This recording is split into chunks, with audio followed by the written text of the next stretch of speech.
ngayon sa Sydney, Australia. So kung saan makikita natin yung Opera House. Bagamat sayang di natin nakuha na ng video, yung picture yung opera kasi masyadong masama panahon dito, mahamog. Tapos nag-uulan pa kaya yung view medyo hindi kagandahan. Pero ma-appreciate mo naman yung paligid, napakaganda. So yung Opera House ay nandun sa likod ng aming barko sa kabila. So punta tayo doon, tara let's go. Ngayon pupunta tayo doon sa kabilang side ng barko, sa may port side. Nandun kasi yung Opera House. Yun dati sa libro ko lang nakikita, ngayon napuntahan ko na. So bali 2 days kami dito. Bukas try kong lumabas kasi sana maganda panahon. Pero tingin ko maganda naman ng panahon. Kaya ito yung Opera House, oh. Ayan, oh. Ito yan ang Opera House. Sana hindi makita masyado. Ayan, Opera House. Masyadong malayo kasi. Pero kuha natin yan ang magandang picture mamaya. Bibidyoan ko muna, ha.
Ayan.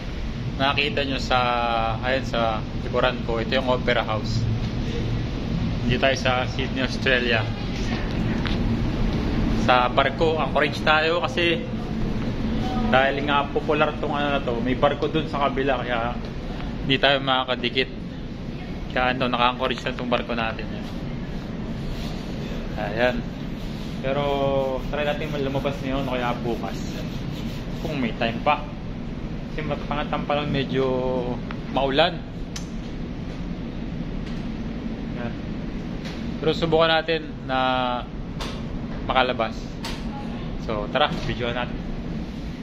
So dito tayo ngayon sa Sydney, Australia. Napakagandang lugar. So napakaganda ng paligid. Para siya pinaghalong modern at province style. Kasi makikita nyo dito, yan yung opera. Mga nagtataas ang building, di ba? Modern society ba? Or modern place. Pagpunta natin sa kabila, makikita nyo, puro mga ano naman, mga puno. Yan. Tingnan tayo sa kabila, punta tayo sa kabila. So, silip tayo dito sa kabila, ikot tayo dito sa may barko. Dito tayo sa parting likuran ng barko namin. Hindi literally ang akin, ha, sa kung saan ako nagkatrabaho. Yan lang yan. So, dito tayo sa likuran. Ayan. So, ito yung opera. Pagdating dito sa kabila, parang ano na, probinsya kasi puro mga puno. Ang ganda talaga dito. Dati sa libro ko lang talaga ito makakita. Mas maganda siya sa puntahan pag malapitan talaga yung opera na yan, no? Tapos maganda pa sana kung yung panahon na hindi ganito naulan. Napakaganda tingnan. Pero wala eh, maulan. Kamisan ito sinasabi sa inyo. Ayan, no? Dito sa kabila puro mga puno naman, di ba? Parang pinaghalong province at modern style. Yan, napakaganda dito. So, pagpasok dito, channeling din. Paganda. Wala akong masabi. Steady lang natin dito para mapagmasdan natin yung view ng opera dito sa Sydney.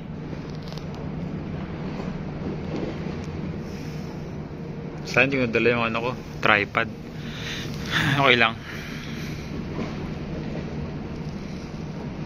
Ganda ng mga building. Mas maganda sana kung ano hindi nag-uulan.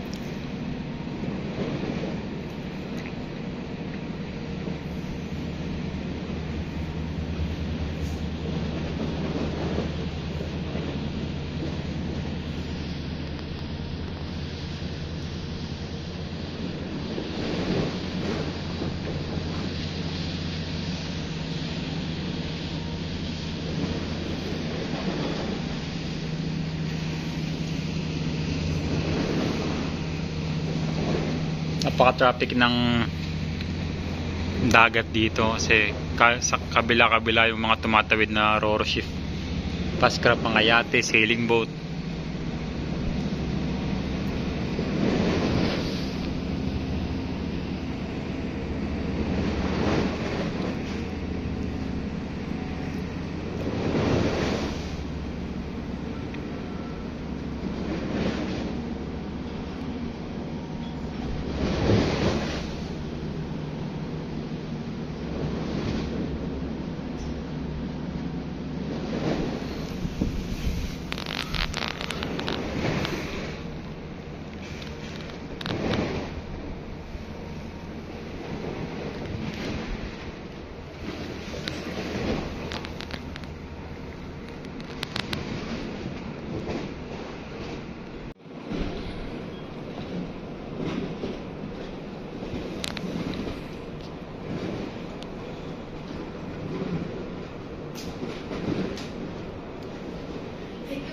Sige lang.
Thank you, Sydney.